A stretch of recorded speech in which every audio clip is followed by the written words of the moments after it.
This one's for PZ Myers.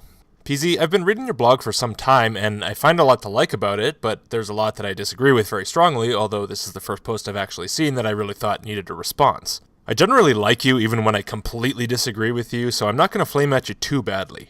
We had another mass murder in America this week. Oh no, why would someone do that? There's no other way around it. It was by a nun, someone who hated organized religion. Okay, it seems like you're starting a list of beliefs and positions that might have influenced this person, so let's put them up on the screen. Hatred of organized religion certainly could influence someone to commit a crime like this if they got too obsessive about it, so that's definitely going on the list. And who described himself as not religious, but spiritual. Alright, he wasn't religious, so he didn't do it because of religion. He was a self-identified spiritual person, though, and that sounds pretty harmless and ill-defined, so I don't know if that would have anything to do with it, but I suppose it's possible, so I'll put that on the list. If he were participating in a survey, we'd embrace him as one of us, part of our growing majority. Yeah, he'd probably check none on a survey. He was also a conservative Republican, and if he were attending CPAC, we'd have atheists who'd enthuse about a possible recruit to the cause. 2 more for the list, conservative, Republican. But instead, he slaughtered innocent people, so we turn around and pretend his disbelief had absolutely nothing to do with it. You take action based on what you believe. For example, you don't kill people because you're not religious, but you might kill people because you really hate religion. Or you don't kill people because you're apolitical, but you might kill people because you hate politics. It's all very convenient. If he'd been a Christian, we'd all sneer at the hypocrisy of all the believers who'd reassure us that he wasn't a true Christian, TM. Yeah, of course we would, because that's an obviously false statement. If this guy was an atheist, he was as true an atheist as you or I. If he was a Buddhist, he'd be just as true of a Buddhist as any other. And if he was a Christian, he'd be just as true of a Christian as any other. But now it's only reasonable that we rationally and calmly divorce ourselves from any responsibility. I don't accept that. Excuse me? I don't appreciate your tone, sir. I'm no more responsible for a non-religious mass murderer than Joe Muslim next door is responsible for a Muslim mass murderer. I'm not acquainted with any atheists who speak in favor of mass murder, are you? Nor, most likely, is Joe Muslim acquainted with any Muslims who do. He and I would probably both distance ourselves from anyone who did and condemn them in the harshest possible terms, along with anyone who took those words to heart and acted on them. So what exactly does this have to do with me or atheists in general? If you're against people overgeneralizing after Islamic attacks by assigning responsibility to Muslims, why did you just do the same thing to atheists? I agree completely with Ashley Miller's point that the myth of atheist superiority is dangerous and leads to terrible consequences. Is that what you think this murder was about? I didn't think this kind of information had been found, and you didn't mention above that he was discovered to be an atheist supremacist or even an atheist. Either you've heard something I haven't, or you're just throwing out irrelevant statements. But I'll give you the benefit of the doubt and assume the former just to let you get on with your argument, so let's add another item to our list of possible influences: atheist supremacism. Even if it wasn't causal, it leads terrible people to do terrible things to achieve that affirming sense of being better than everyone else. Yeah, my point exactly. Just like the rest of the items on this list, if it's taken too far, a sense of superiority certainly could lead someone to this point. It has to stop, and the first step is acquiring some sense of responsibility. I don't believe that atheists are superior.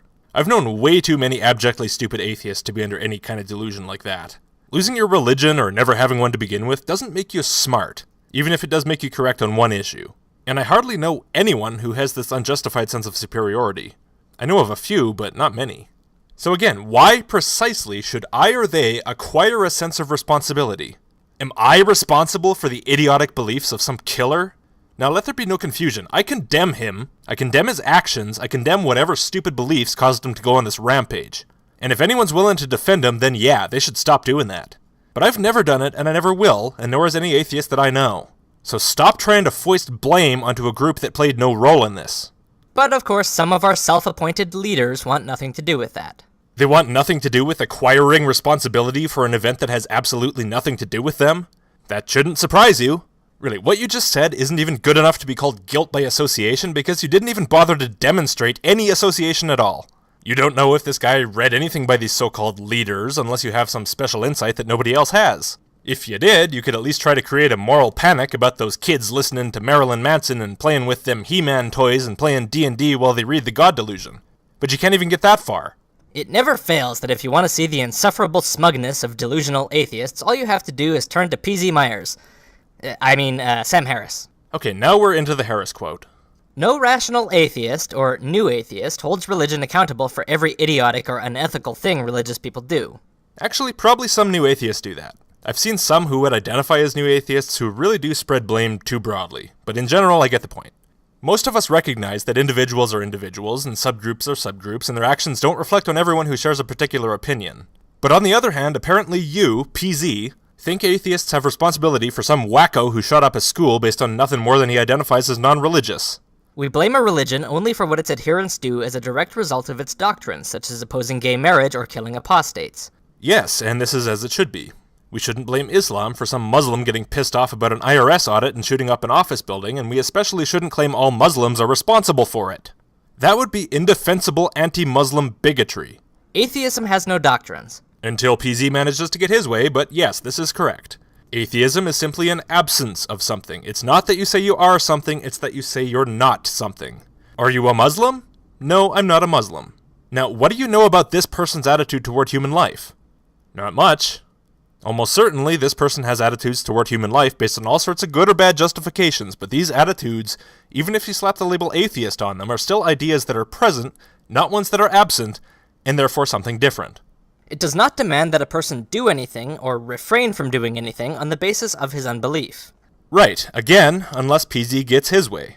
And once that happens, we can all start calling the killer no true atheist because he didn't conform to PZ's dogma. And the Christians can start saying, hey, stop using the no true Scotsman fallacy, he was as much of an atheist as you are. And now we're in the same pointless scenario you described before, but with the roles reversed. You can say all you like that this wouldn't happen, but if you say that atheism entails feminism, for example, then it absolutely will happen whenever a non-feminist atheist does something. He's not a feminist, therefore he's not an atheist. Of course, you could add all these extra beliefs onto atheism and then not hold anyone to them, but then you'd be engaging in a meaningless exercise and implicitly acknowledging they're not actually linked at all. So what's the point? Consequently, to know that someone is an atheist is to know almost nothing about him, apart from the fact that he does not accept the unwarranted claims of any religion. Well, no, you can be a religious atheist, but clarify it with theistic religion and I'll agree. Atheism is simply the condition of not believing in Poseidon, Thor, or any of the thousands of dead gods that lie in the graveyard we call mythology. To that extent, everyone knows exactly what it is to be an atheist. He's simply added the god of Abraham to the list of the dead. Yes, and that's a totally neutral position. It's not in opposition to anything. If you take the position that believers in Thor are all bad people and need to be exterminated, that's a belief in opposition to something. Non-belief in Thor does not imply belief in the inferiority of Thor believers. Simply not believing is not enough to get you there. If a belief in astrology were causing people to go berserk, to deny medical care to their children, or to murder unbelievers, many of us would speak and write about the dangerous stupidity of astrology. Yes, or at least whatever particular version of astrology was involved, because the people are doing it because they believe in it. Similarly, if someone commits a crime because they believe atheists are superior to everyone else and other people deserve to die, we would speak out about the dangerous stupidity of that belief. This would not be bigotry or intolerance on our part. It would be a plea for basic human sanity. And that's all that an atheist's criticism of religious tribalism and superstition ever is. Not necessarily, but usually in my experience, yeah. If you understand this, you'll recognize any attempt to blame atheism for specific crimes, great or small, for what it is. A fresh act of religious demagoguery. Absolutely correct. If someone commits a crime because they believe in some form of atheist supremacism, then that is to blame for the crime. But to blame atheism itself instead is absurd. It shows a complete lack of ability to distinguish between distinct concepts. To try to conflate atheism with atheist supremacism would be similar to a creationist conflating evolution with social Darwinism. Yeah, you can find a relationship between them, but that doesn't make them the same thing. Of course, this is all academic, since we don't even know if this killer was an atheist supremacist or even an atheist. But again, I've granted it for the sake of argument. Christ. Okay, why do you disagree? Humanity is suffering under a collection of half-assed ethical and moral principles assembled with no rational foundation but superstition, and with awful, damaging, exploitative rules mixed in with a few good ones. Damn right, I think Sam would agree with you there. Religion is primitive and lacking in any tools to address deep injustices and correct errors in its formulation. In large part, yes. I'm all in favor of tearing it down and replacing it with... what? Moral philosophy, humanism, I don't know, empathy, justice systems, social contract. Make a list and take your pick. According to Harris, nothing. Atheism has nothing constructive or productive to replace the bad system most people are limping along under.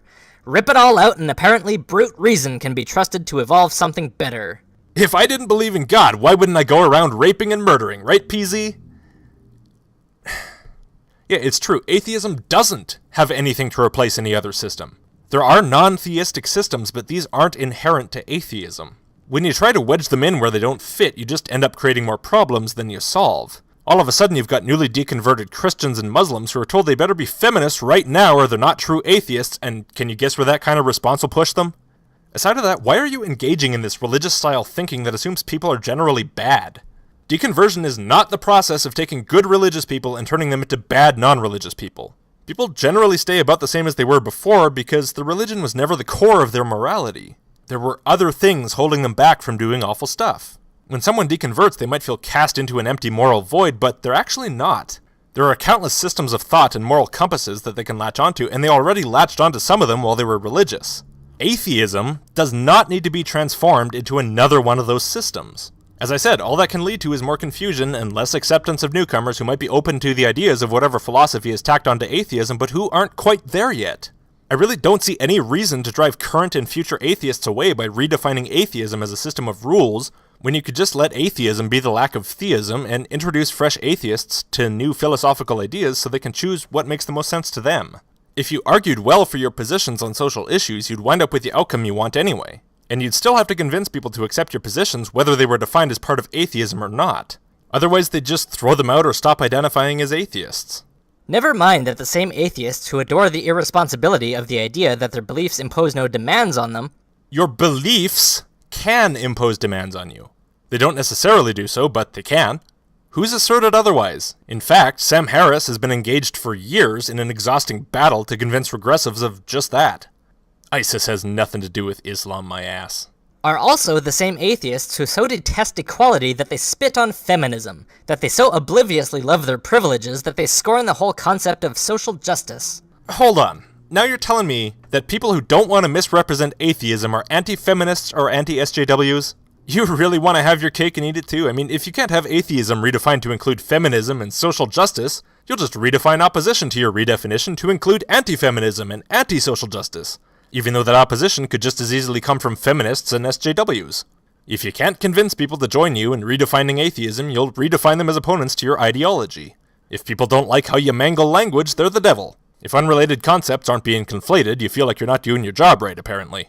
That they're so authoritarian that they rush to the defense of their leaders with a capital L, no matter how egregiously offensive their bigotry might be. I don't care about Dawkins or Harris or whoever else you've appointed as a leader. They're no leaders of mine. As I do with anyone, I agree with what they say when it makes sense to me, and I disagree with all the rest. This goes for you too, PZ. Some of the stuff on your blog is actually pretty great, and I think that in a lot of ways it's good that it's around, but I strongly disagree with you on issues like this. No, I don't love Dawkins or Harris or you. I don't hate any of you either. It's not about the people, it's about the issues. When you're right, and when you're not, you're not. The fact that earlier I agreed with Harris doesn't mean I dogmatically agree with everything he says, it just means I've thought about what he says and found that I agree with it in this case. I really hope you do things the same way. And any who dare to criticize them are harming the cause. Prominent atheists must be criticized. In my opinion, it's critically important. That's why I'm doing this right now. It's probably why you criticized Sam earlier. Even if I disagree with the criticism, the fact that you criticized him is still good. It's a sort of informal peer review. It keeps us moving forward to better and better positions, which does the complete opposite of harming the cause. I wish more people would do it. Reason is not enough. Reason can show you the best way to achieve a goal, but if your goal is mass murder or denigration of women or the perpetuation of an oppressive hierarchy, it'll help you do that too. I thought you were talking about how atheism, not reason, is being claimed as enough. Atheism and reason aren't synonymous or even inherently linked. How did reason even enter this discussion? Have we now switched to talking about how all the reasonable people bear responsibility for this killer's crimes? But yeah, reason will help you accomplish tasks, and no, reason alone is rarely enough to make a person act in a socially healthy way. Thankfully, I couldn't name anyone whose character consists of reason and nothing else. Who exactly are we talking about here? And what does it have to do with atheism? What does it even have to do with the killer? We need purpose and value and meaning as well. Well, we don't need it, but I agree that a person will have a much easier time remaining well-adjusted with these things, so sure. And if a prominent leader of atheism is saying that atheism doesn't do that, that's a declaration that atheism is bankrupt and has failed totally. Now we're back to atheism again. I feel like my brain's being shaken around, although that might just be from me bobbling my head while I talk. But anyway, atheism isn't bankrupt. It never had anything to begin with. You said reason isn't enough, and so you understand the concept. Atheism isn't enough either. If someone has no philosophy, no moral reasoning, no contemplation of their purpose or values or the meaning of their life, then atheism isn't gonna give those things to them. Atheism is not a philosophy. It provides nothing whatsoever. It's not even a blank slate because you can actually write on a blank slate. It's A great nothing. Yes, it's a great nothing. It's a void, an absence. A lack of belief in Bigfoot gives me an equal amount of purpose and meaning as atheism does, which is precisely none. I know you don't like it, but it's a typical characteristic of negations of concepts to include nothing but the negation itself. If I relied on negations for my worldview, I wouldn't have much of a worldview at all. But luckily, I don't rely on atheism or a-Bigfootism to determine my purpose or meaning. There's this huge pile of actual active beliefs and thoughts that form who I am and define who I want to be. But they're not atheism. I could have exactly the same thoughts even if I believed in God.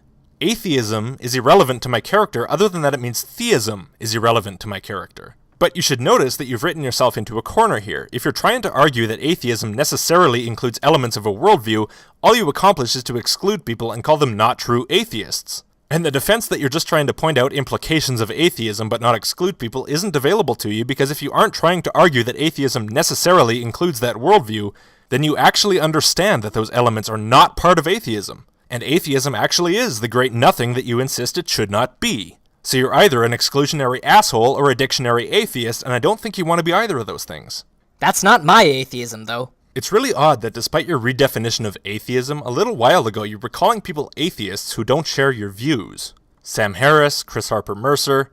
You seem to actually realize that you can be an atheist without believing the rest of what you believe, and therefore that what you believe is not baked into atheism, so which is it?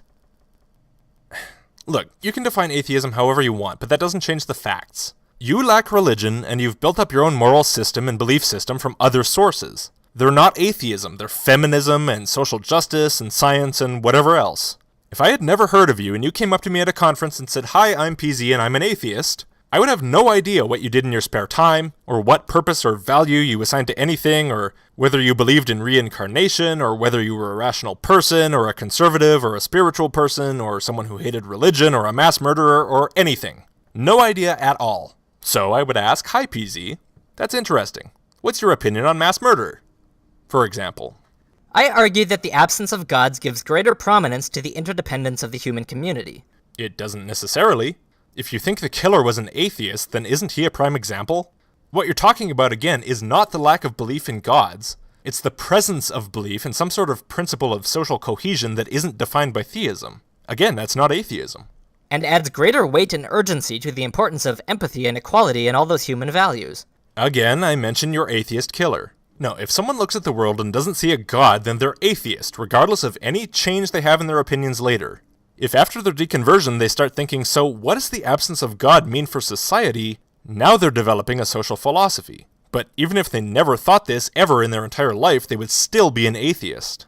Sure, maybe becoming an atheist was necessary for them to be able to realize that they could even reason about such things, but that doesn't mean that this realization necessarily follows a deconversion.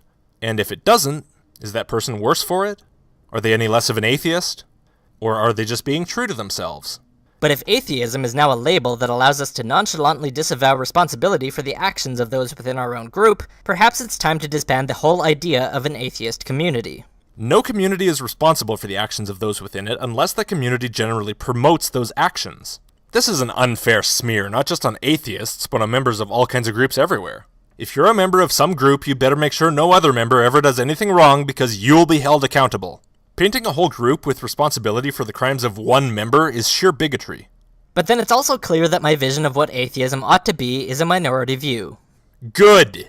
I would really hate to have to live in a world where individualism is considered a bad thing, and one individual is guilty by association for the crimes of another. It's barbaric, it's biblical. The majority are doing their damnedest to confirm the poor opinion the believers have of us. How? Really? This is a non sequitur. It follows from nothing that you've said so far. The majority, in general, is entirely willing to condemn anyone who commits a crime in its name. If it comes out that Mercer was an atheist and killed those people because of some sort of atheist supremacism, then I'll be the first to condemn him yet again and spit on his grave, and I'm sure there'll be plenty behind me in line. But I will not say that atheism is some sort of moral system or framework of values. Apart from the simple fact that it's false, it also does exactly what you're trying to avoid and confirms the poor opinion the believers have of us. If you say atheism implies specific beliefs, then the religious are going to look at someone like Mercer, who you've identified as an atheist, and say, oh, he's an atheist, so his values must be the values of atheism. That is not good for atheists. This is not good PR. No, if you want believers to have a good opinion of you, maintain a solid and well-reasoned moral position while also calling yourself an atheist. I understand that a lot of theists are very confused and they think that your position on God's existence and your position on morality need to be linked, but there's no reason to pretend this is true just to pander to them. It's better to educate them on why theism and morality are not synonymous and how they can be separated. That way you achieve two goals at once. On the one hand, you make it easier for people to drop their theism because they no longer fear that it's going to cause them to lose their moral system, and on the other hand, you make it easier for people not to think negatively about the entire atheist community when one atheist commits a horrible action, since the beliefs that drove them to it and their lack of belief in gods are not considered equivalent. And then just put forward some good arguments for your social justice stuff, and get everybody converted to that, and now you've got all three goals covered. Anyway, that's my advice. Take it or leave it.